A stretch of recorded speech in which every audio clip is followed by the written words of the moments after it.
Good morning और जय हिंद दोस्तों। आइए आज के करंट अफेयर के साथ हम आगे बढ़ते हैं। तो आज का हमारा पहला क्वेश्चन है, मिशन 929 किसने शुरू किया? तो ये शुरू किया भैया भारत का निर्वाचन आयोग। भारत का निर्वाचन आयोग ने इसे क्या किया है? शुरू किया है।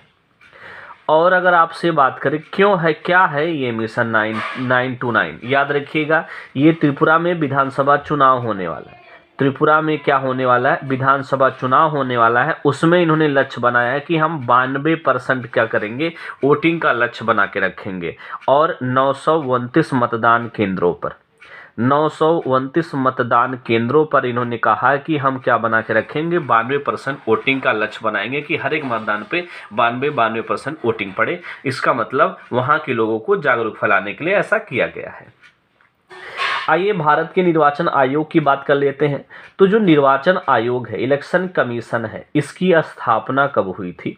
तो याद रखिएगा 25 जनवरी 1950 को इसकी क्या हुई थी? स्थापना हुई थी।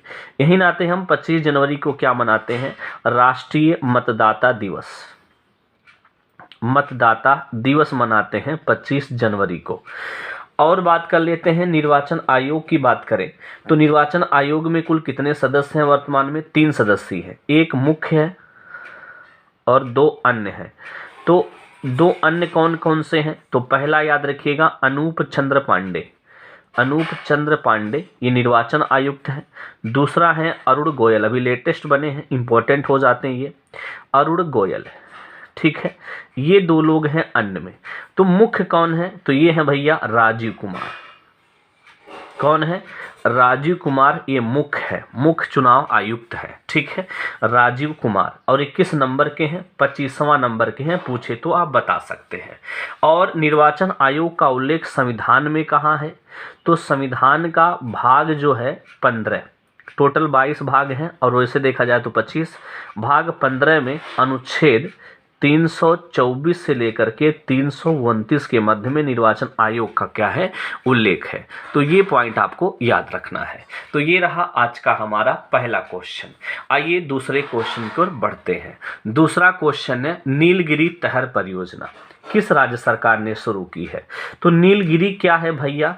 ये जो है तमिलनाडु का, किसका? तमिलनाडु का क्या है? राजकीय पशु है। राजकीय पशु है।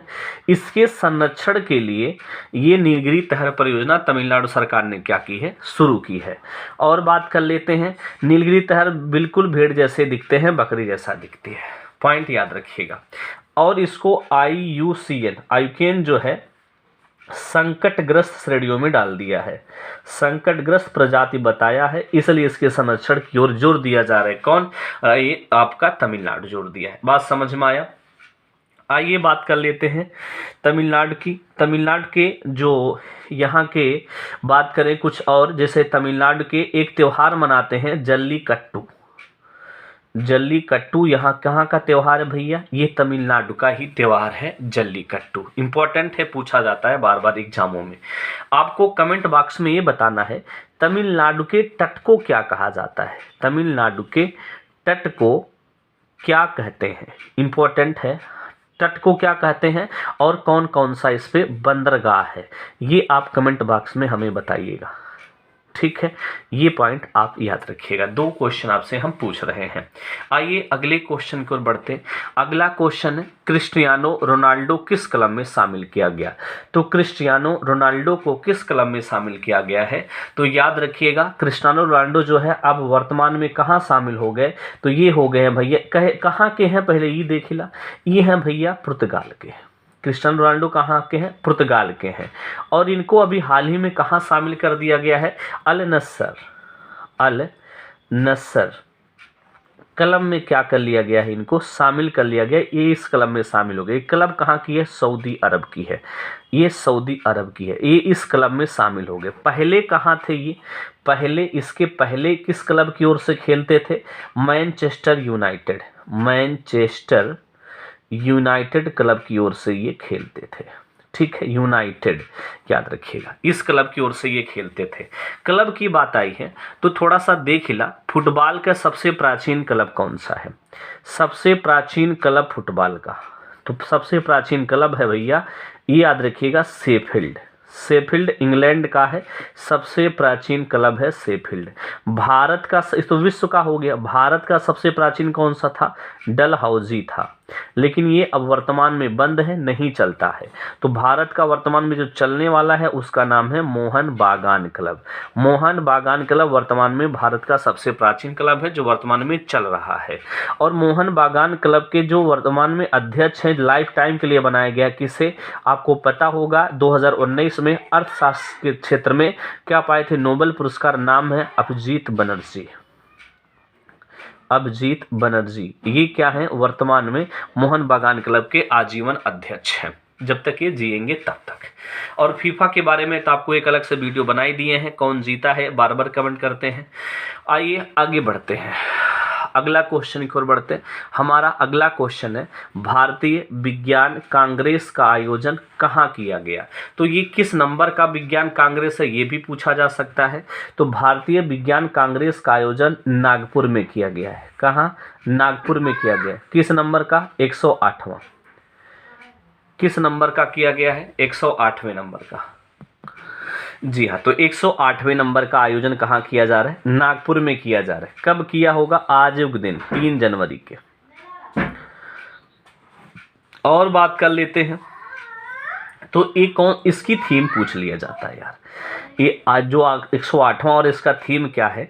महिला, लिख देते हैं, आप बोल देते हैं, आप नोट कर लीजिएगा, महिला सशक्तिकरण के साथ सतत विकास के लिए विज्ञान और प्रौद्योगिकी। अगेन, महिला सशक्तिकरण के साथ सतत विकास के लिए विज्ञान और प्रौद्योगिकी। बात क्लियर हो गया।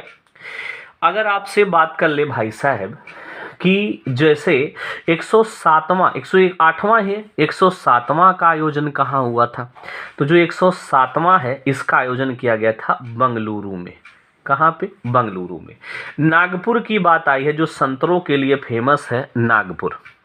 नागपुर में आपको ये भी पता होगा, हिंदी का जो पहला सम्मेलन, फर्स्ट विश्व हिंदी सम्मेलन, फर्स्ट विश्व हिंदी सम्मेलन कहाँ हुआ था भैया? यहीं पे हुआ था। कब हुआ था ये पूछ ले तो 10 से लेके 14 जनवरी के बीच हुआ था, और 1975 में, ये सन इम्पोर्टेंट है।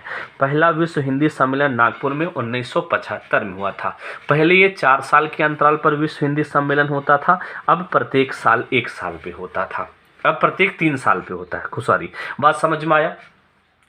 आइए कुछ और बात कर लेते हैं, कुछ और चर्चा कर लेते हैं, और बात कर लेते हैं। जैसे अगर आपसे पूछ लिया जाए, ये विश्व हिंदी सम्मेलन तो हुआ है, तो अगला विश्व हिंदी सम्मेलन कहाँ होगा? 12वां विश्व हिंदी सम्मेलन। विश्व हिंदी सम्मेलन कहाँ होगा?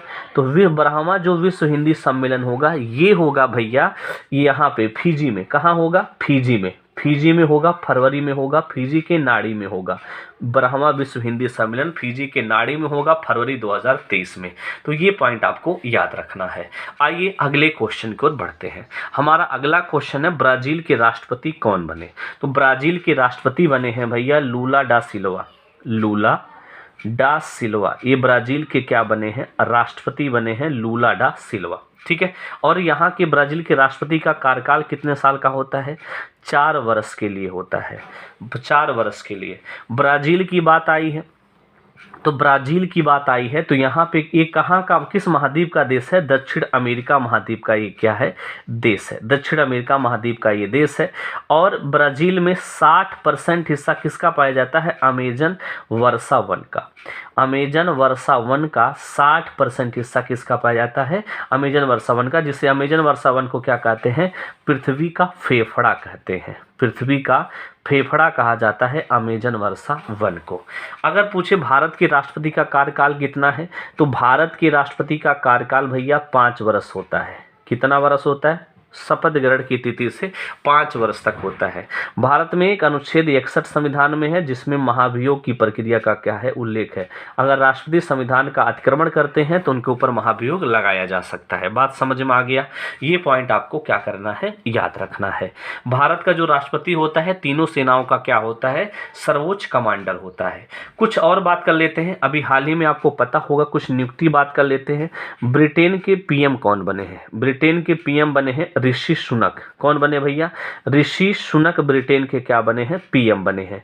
नेपाल के भी पीएम आपको पता होना चाहिए, पुष्प कमल दहल बने हैं। पुष्प कमल दहल ये नेपाल के क्या बने हैं, पीएम बने हैं। आपसे पूछा जाए तो ये बता दीजिएगा। अब फिजी के भी पीएम कौन बने हैं, ये भी आपसे पूछ ले, जैसे फिजी यहाँ देश आई है। फिजी के पीएम कौन बने हैं? सितनी रबुका बने हैं। कौन बने हैं? सितनी रबुका बने हैं। किसके पीएम? फिजी के पीएम बने हैं। इथोपिया के भी पीएम पूछ ले तो अबी अली अहमद बने हैं। इथोपिया के पीएम कौन बने हैं? अबी अली अहमद बने हैं। तो ये रहा हमारा आज का ये क्वेश्चन। आइए अगले क्वेश्चन की ओर हम बढ़ते हैं। हमारा अगला क्वेश्चन है, देखिएगा यहाँ, भारत के दूसरे सबसे बड़े केबल ब्रिज का उद्घाटन कहाँ किया गया? तो भारत का दूसरे सबसे बड़े केबल ब्रिज का उद्घाटन कहाँ किया गया भैया? उद्घाटन पहले किसने किया? तो उद्घाटन किसने किया है? तो याद रखिएगा, ये उद्घाटन सड़क परिवहन मंत्री कौन? नितिन गडकरी जी। नितिन गडकरी जी ने इन्होंने क्या किया है, उद्घाटन किया, जो सड़क परिवहन क्या है, मंत्री है। कहाँ पे? तो कहाँ पे? जुआरी नदी। और जुआरी नदी कहाँ है ये भी पूछ ले। जुआरी नदी कहाँ है? गोवा में है। गोवा मुक्ति दिवस कब मनाते हैं? 19 दिसंबर को गोवा मुक्ति दिवस 1961 में पुर्तगाल से क्या हुआ था, आज़ाद हुआ था। और किस ऑपरेशन के तहत? ऑपरेशन विजय के तहत। कुछ भी पूछे जवाब देना है आपको, ऑपरेशन विजय के तहत, ठीक है।